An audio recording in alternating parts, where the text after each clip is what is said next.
Alright, so, several years ago, I bought and received a lot of early Thomas and Friends videos and the like from an eBay seller. The auction's description mentioned that several of the videos were actually given to him prior to the release of the series on VHS, implying that the seller originally worked on the show in some way. Some of the early tapes he sent me were in relatively good condition, considering they're almost 30 years old, and some are a little worse for wear, with missing boxes, labels, etc. Some of the tapes had the original labels missing and had crudely written replacement labels stuck to them. Other tapes had earlier versions of certain episodes with extra, or missing, sound effects, as well as short bits of footage that did not make it to the final versions of the episodes. The video that grabbed my interest the most, however, was a video simply called Early Reel, which I believe was filmed in the early 1980s, alongside the original pitch episode Down the Mine. Now, Down the Mine was pitched to it before filming on the series properly began. Once it was green-lighted, Series 1 of Thomas and Friends was produced, and Down the Mine was reshot to become the show's 25th episode, meaning that this video could not have been Britt Allcroft's pitch to the ITV network to get Thomas greenlit the video. Intrigued, I played the video before any of the others I received in the job lot. The video started with a date displayed in the bottom right-hand corner. It only appeared for a few seconds, and it said the 5th of June 1981, which would mean the 5th of June, 1981. According to most sources, 1981 was the year filming began on the show. After this, the title card appeared, as this was one of the earliest, if not the earliest Thomas videos to be completed. It made sense that the familiar theme tune, along with the famous scenes of Thomas bypassing a windmill and stopping Farquhar Station, was absent. Instead, a relatively plain title card was used, simply displaying the classic Thomas and Friends symbol shown at the end of all Series 1 and 2 episodes of Thomas and Friends. After a few seconds it faded to black. Ringo Starr was not present as the narrator. There was no narrator, the video contained no speech, merely sound effects, making it all the more unnerving. The episode started out with Knapford Station being completely mobbed, with trains populating virtually every platform. As only 7 engines were featured in the first season, it was likely that 1 or 2 unmodified Marklin engines were pulling some of the trains. A good train, of trucks full of stone, was present in the good platform, which was the platform closest to the viewer. The camera zoomed in to look more closely at the good train, and we then saw Thomas back down on the train. Thomas' model looked off in this early reel. It was, presumably, the same model as the one used in the Down in the Mine pitch, which is visible in a single scene in the broadcast version. Thomas' side rods were chunkier than the TV series model, his wheels were also slightly smaller and his running plates was lower, obscuring part of the wheels. The thing I found creepy is that the engine's eyes didn't move in this. They were painted on, very much like the troublesome trucks, and characters like Terence and Carolyn. So Thomas, with his lifeless eyes, pulled out of the station and onto the open line. The puffing noise in this video were more realistic, as if recorded from real locomotives. Further down the line, Thomas passed Percy. Again, his model was noticeably different to his model in the show itself. His tanks were less rounded and his whole look had a more industrial feel about it, similar to how he looked in some of the later Railway series books. As the 2 engines passed each other, they whistled, their whistles sounding the same as they do on the show. Immediately following this, Thomas got sent down the wrong line. We saw a shot of Thomas rolling down the wrong line with a surprised look on his face. It looked similar to the one on the show, except it was more detailed and seemed to convey more horror, as if Thomas was severely loathing the thought of what is to come. I saw Thomas roll down a steep gradient, with the trucks surging against him. The shocked face from the last scene was still present.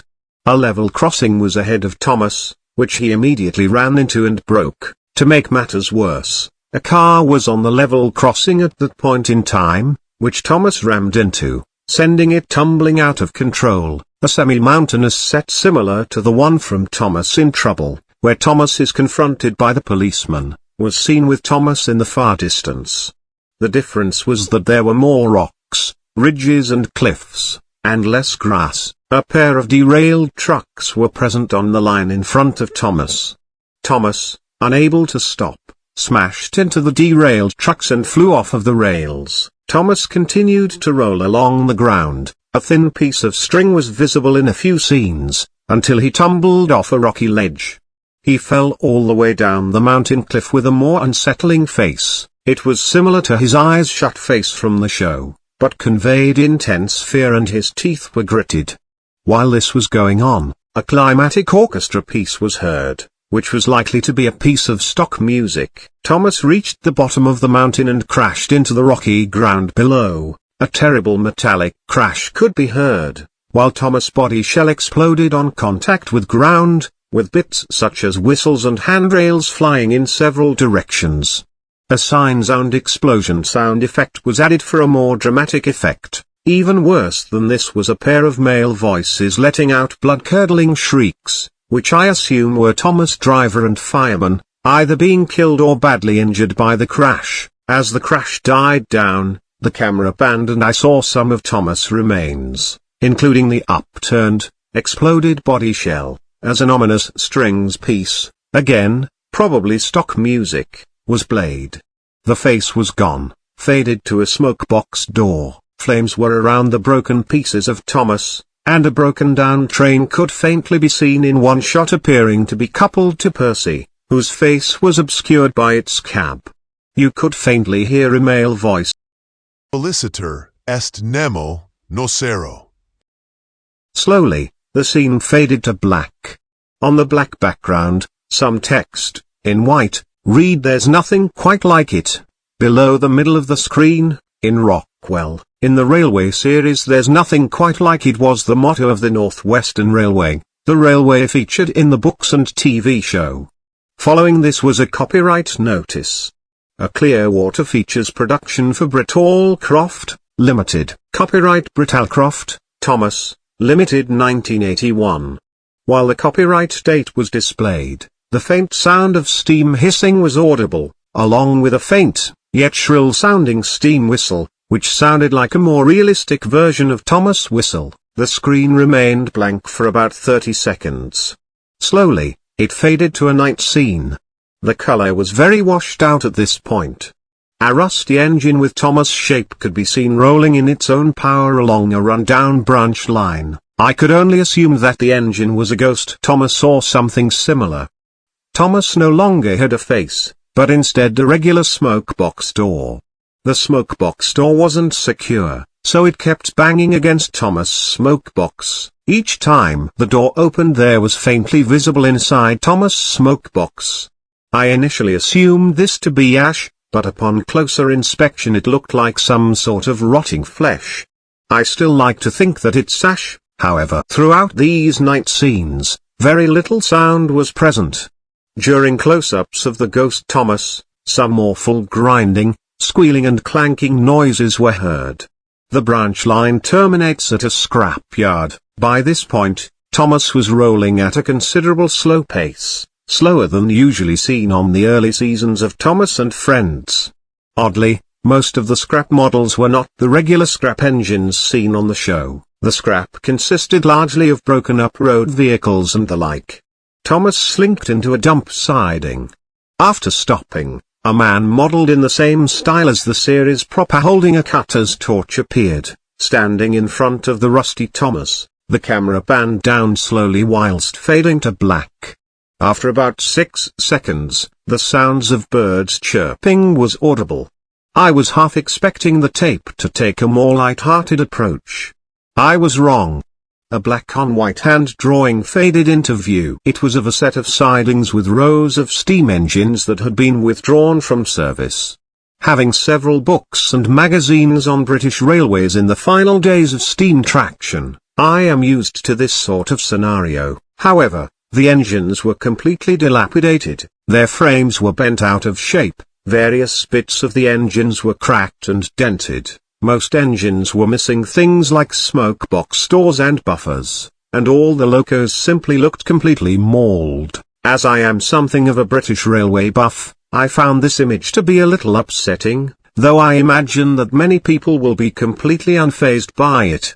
If you're a long-time follower of Thomas and Friends, or have children or younger siblings that are into the show, then you'll know that there are literally hundreds of characters in the series, even more if you count things such as the original Railway series books and the magazines. This picture did not have hundreds of engines, but the choice of engines were interesting to say the least. All of them represented real engines classes, some of which formed the basis of characters that weren't yet created. For example, there was a North Staffordshire battery electric locomotive. Fairly little known until 2012, when it was brought out of obscurity by serving as the basis for the character Stafford. Even more bizarre was the inclusion of two Manning Wardle L-class tank engines. Any fans of the series will know that both Billy and Charlie are based on this engine class. Other engines were not used as basis for any Thomas character, for example, the London, Tilbury and Southend Railway Class 79. This engine class normally spoke a Westinghouse pump, as seen in the linked image. The drawing showed the pump to be missing, however it had not been torched off, but rather it appeared to have been wrenched off, leaving a gaping hole in the smoke box. There were similar holes in the engine's boiler. And in the middle of the picture was Thomas himself, barely recognizable. His smoke box door had been broken right off, as had most of his cab and external parts. Some of his wheels were missing, his side rods were removed, and what little paint that had remained on the dilapidated, hole-ridden body shell was almost completely faded and obscured by rust. As for sound, the chirping birds played throughout the showing of the drawing, about 27 seconds in total, along with the unmistakable sound of a Black 5 whistle. The whistle was long and drawn out, lasting for the whole showing of the image and still trailing after the image had faded to black. It would seem that the recording was from an engine that had been taken out of service and was being drained of steam, ready to be broken up. This made the image all the more unsettling. Partway through, the whistle almost seems to begin to sound pained. I've always been somewhat unnerved by static captions or images, especially if they're not accompanied by any text or music. I've never liked static TV idents used to signify the death of a royal family member, for example. This was no exception. The imagery and the soundtrack didn't help matters either. After a while the whistle began to get a bit static. The image showed again for a split second, but now with a black on red color scheme. It was not blood red or anything, but rather a perfect red you'd expect to see as the default red for old editions of Microsoft Paint. The red quickly faded to a more brownish-yellowish hue, before fading away completely. Aftermath: unfortunately, since then, the tape has been worn out to the point where no clear image can be made out anymore. My original theory regarding early reel was that it was not meant as a pitch, but was a test episode written, and of course directed, by David Mitton to see how much action and violence would work in a Thomas episode. Note that the show's 5th season contained more violence and crashes. It was the first to consist entirely of newly written material, not written by the Audrey family, who had written the Railway series books. I assumed that the incredibly violent scenes, not suitable for a children's cartoon, were likely added simply because the video would never go public, so they didn't have to worry about things being too violent or scary. It may be worth noting that earlier in 1981, 8th March, a train in Argentina traveling to Buenos Aires crashed into a pair of derailed trucks at Branson Partido. This could be a coincidence, but it could also be a way of continuing the Audrey's tradition of basing the accidents in the series off of real-life events. Prior to the tape wearing out, I contacted Britt Alcroft, David Mitton having passed away several years back. She was curious as to how I'd gotten hold of the DVD, as it had been missing for about 30 years. She confirmed to me that David Mitton did not have any input in the film, but was written by a caretaker at Clearwater whose name had escaped her, but she believed that his surname was Richmond. This employee had a grudge for David Mitton ever since they were teens, but the reason behind this has not been confirmed. Some believe that during education he felt that Mitten was finding ways to make him fail all his courses, depriving him of a future. It's not known how this may have been done, though Mitten was a distant relative of the head of one of the exam boards at the time. Richmond was certain that Mitten had a hand in making him fail, and swore revenge on him. Britt believed that Richmond created this short film with the intent passing it off as Mitten's work, in an attempt to get Mitten sacked as a means of revenge. I told her that I had received the film in a job lot of old, rare Thomas VHS tapes, some of which were dated prior to the show's launch in 1984. It turned out that the eBay seller was called Richard Armand. Britt was uncertain whether this was the Richard fellow, but told me to contact her if I found any more news. I watched the film one last time for clues. I was actually surprised to see that there were some secrets I had not seen before. At the big station, there were advertising posters for Richmond cigarettes. I was unsure whether or not this was a coincidence, but decided I'd contact Britt Alcroft once I'd watched the whole video again. I got to the scene where Thomas couples up to the trucks. On closer inspection, I could make out markings on the truck closest to Thomas. It was text that read LDM 160,508. I wondered what this meant, so I did some searching, only to realize that David Mitten passed away on the 16th of May 2008. I wondered what the LDM would have stood for, before I realized that the DM would be David Mitten, and due to the date of his death written on the truck, the L would have probably stood for late. The following truck had an even more interesting message on it. 100,794 was the number written on it, which happens to be my birth date. Another number combination was written on the same truck, no B23S3. I was initially puzzled before realizing that Book 23, Story 3 of the Railway series is called Escape.